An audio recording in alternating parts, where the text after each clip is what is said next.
जय श्री कृष्ण। स्वागत है आप सभी का हमारे चैनल हरिहर दर्शन पे। तो दोस्तों, आज की इस वीडियो में हम लोग जानने वाले हैं कि आखिर क्यों माता गंगा ने अपने ही पुत्रों को नदियों में बहा दिया था। बहुत बार सुनने को मिलता है कि माता गंगा ने अपने ही पुत्रों को अपने ही नदी के बहाव में बहा दिया था। तो आखिर क्या उद्देश्य था उनका, क्या कुछ रीजन थी, इसके बारे में जानेंगे इस वीडियो में।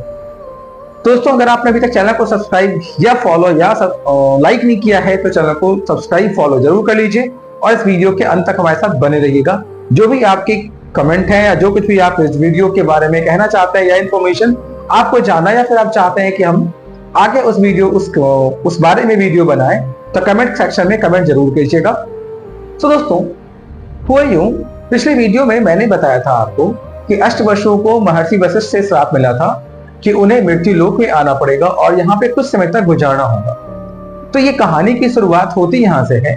अष्टवसुओं को श्राप मिलने के बाद अष्टवसु माता गंगा के पास जाते हैं और माता गंगा को अपनी शाप के बारे में बताते हैं। तब माता गंगा उन्हें आश्वासन देती है कि वो खुद धरती पर उत्पन्न होकर उनकी रक्षा करेंगी और उनको इस शाप से मुक्त करने में मदद करेंगी। इसके परिणाम स्वरूप एक बार हस्तिनापुर के महाराज शांतनु गंगा नदी के तट पर शिकार खेलने जाते हैं। तभी वहां पे उनकी मुलाकात माता गंगा से होती है।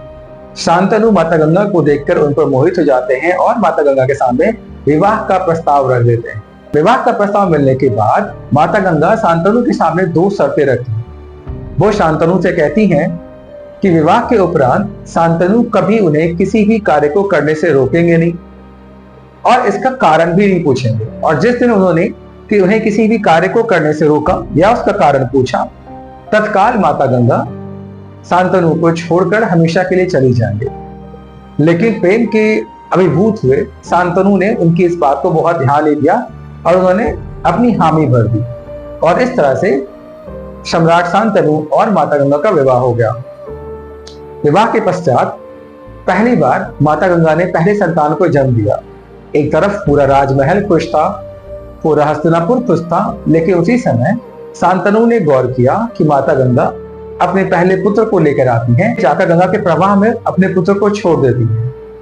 शांतनु परेशान हो जाते हैं, विचलित हो जाते हैं कि ये कैसे संभव है कि एक माता ने अपने ही पुत्र की बलि दे दी है, अपने ही पुत्र की जान ले ली है, वध कर दिया है।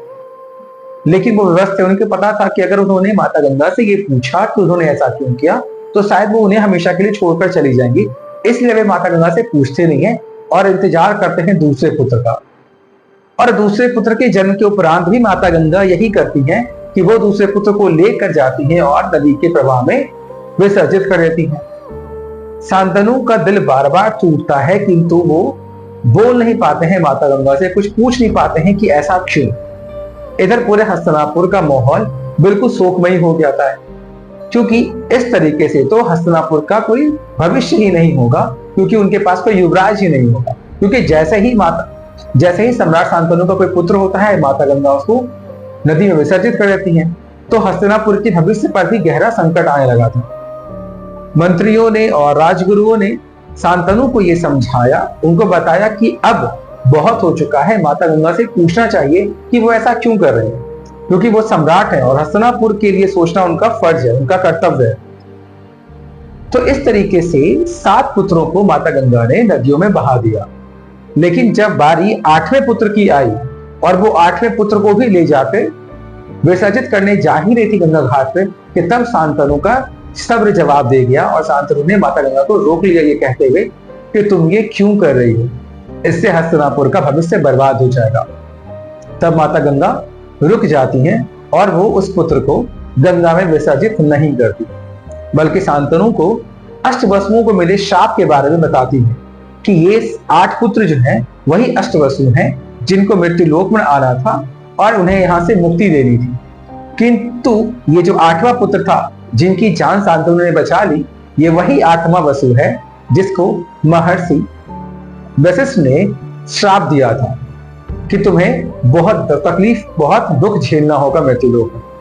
तो इस तरीके से माता गंगा ने शांतनु के 7 पुत्रों को तो नदी में बहा दिया, किंतु 8वें पुत्र के समय वो रुक गई और यही 8वां पुत्र आगे चलकर देवव्रत और फिर देवव्रत के बाद भीष्म के नाम से प्रसिद्ध हो गए। इनकी कहानी फिर कभी और किसी दूसरे वीडियो में। Thank you for watching.